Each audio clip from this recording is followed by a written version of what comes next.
Good day everyone. Ako si Edipo Mendez ug karon akong i-explain ang Marpol Annex I oil body. Ang Marpol Annex I mao ni siya ang international regulation nga nag-focus sa pagkontrol sa oil pollution sa dagat.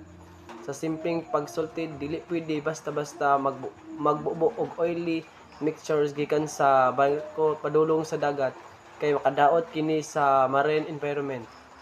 Example, ang mga barko required nga naay oily water separate ug oil record book para ma-monitor ang tanan discharge. Kung naay oil spill, makadaot kini sa mga isda corals.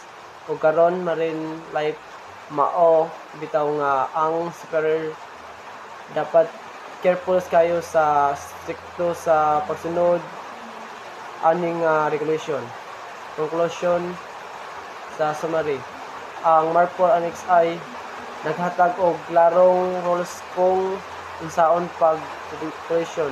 Importante nga kitang mga seafarers masunod sa regulation para ma-pressure nato ang kanaihan. Daghang salamat og mato ang akong explanation about Marpol Annex I oil.